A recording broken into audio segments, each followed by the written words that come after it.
4 जून 2024। इस दिन इंडिया का सबसे इम्पोर्टेंट एग्जाम्स में से एक नीट का रिजल्ट डिक्लेयर किया जाता है। मंगलवार को नीट 2024 के नतीजों की घोषणा के बाद से ही नेशनल टेस्टिंग एजेंसी एनटीए पर सवाल उठ रहे हैं और इतने शॉकिंग रिजल्ट्स देखकर हर तरफ हल्ला होने लगता है।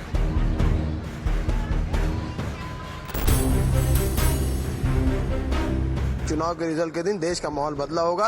उस बीच में रिजल्ट जारी कर देंगे ताकि छात्रों के भविष्य की खिलवाड़ ये लोग आराम से कर सके। क्योंकि इस बार नीट में पूरे 67 लोगों ने रैंक 1 के साथ टॉप किया था। भला ये कैसे पॉसिबल है कि एक साथ इतने लोग, वो भी नीट जैसे इतने डिफिकल्ट एग्जाम में टॉप कर सके।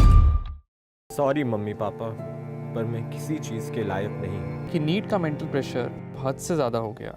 लेकिन इस बार हम हार्डवर्क कर रहे थे, बट फिर भी कोई रिजल्ट नहीं आया। क्योंकि इस बार के नीट एग्जाम में बहुत ही बड़े लेवल पर स्कैम किया गया है। तो चलिए डिटेल में इसके बारे में जानते हैं। नीट का एग्जाम 5 मई 2024 को कंडक्ट किया गया था, बट कुछ स्टूडेंट्स के पास तो एग्जाम के एक दिन पहले से ही क्वेश्चन पेपर्स मौजूद थे और इस चीज को देख के पटना पुलिस ने कुल 13 लोगों को पेपर लीक के केस में अरेस्ट किया। और मेन बात तो यह है कि नीट एग्जाम से ठीक 1 महीने पहले एक वीडियो वायरल होती है जिसमें बताया जाता है कि कैसे एग्जाम से ठीक एक दिन पहले क्वेश्चन पेपर लीक किए जाएंगे। कि नीट का एग्जाम कंडक्ट करने वाली संस्थान ध्यान दें कि इस बार विशाल चौरसिया जेल में भी रह के नीट कर लेगा। और इन सब धमकियों के बावजूद एनटीए ने कोई स्ट्रॉन्ग एक्शन नहीं लिया और एग्जाम्स होने दिए। अब यहाँ एक सवाल उठता है कि ये एनटीए क्या है। इंडिया में ज्यादातर जो कॉम्पिटिटिव एग्जाम्स होते हैं जैसे नीट, जेई और भी बहुत से, उन एग्जाम्स को एनटीए यानी नेशनल टेस्टिंग एजेंसी कंडक्ट करती है। और हद तो ये हो गई कि एग्जाम से कुछ घंटे पहले तक टेलीग्राम में खुलेआम नीट के क्वेश्चन पेपर्स स्टूडेंट को बेचे जा रहे थे। और सिर्फ यही नहीं, इस नीट एग्जाम में तो ये तक सामने आया है कि कुछ स्टूडेंट्स के पेरेंट्स ने तो लाखों रुपए देके पूरा का पूरा सेंटर ही खरीद लिया, जिससे उन सेंटर के ओनर्स ही उन स्टूडेंट्स का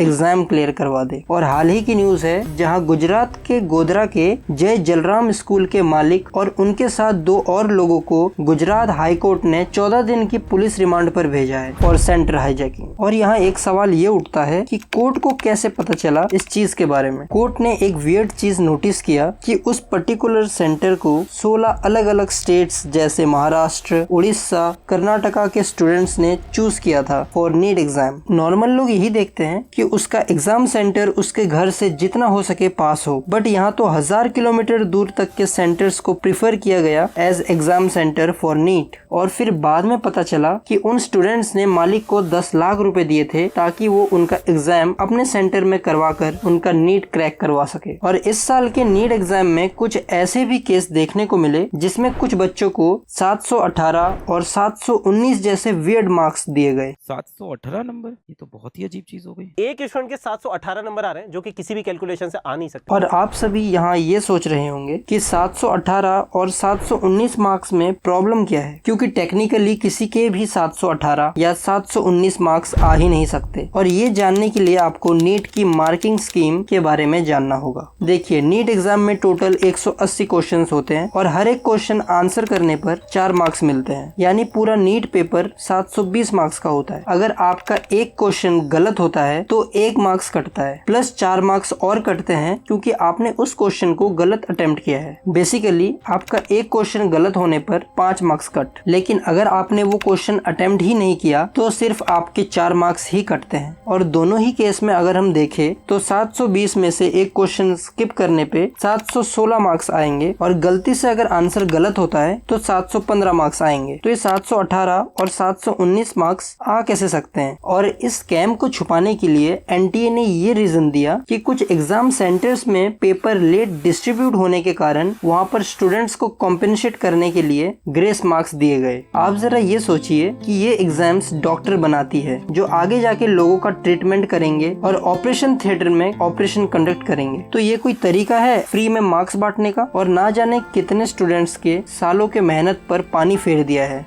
मेरा ये वाला सेकंड ड्रॉप था एंड सर मुझे लग नहीं रहा इस बार भी नंबर कहीं आएगा। आई स्कोर्ड 624 पर फिर भी कहीं पे कॉलेज नहीं मिल रहा है हमें। और मेरा पर्सनली ये मानना है कि इस नीट स्कैम में जो भी अपराधी है उसे सख्त से सख्त सजा मिलनी चाहिए और गवर्नमेंट को नीट की एग्जाम फिर से करवाने की कोशिश करनी चाहिए। और आप सभी का क्या मानना है कमेंट करके जरूर बताना। जय हिंद।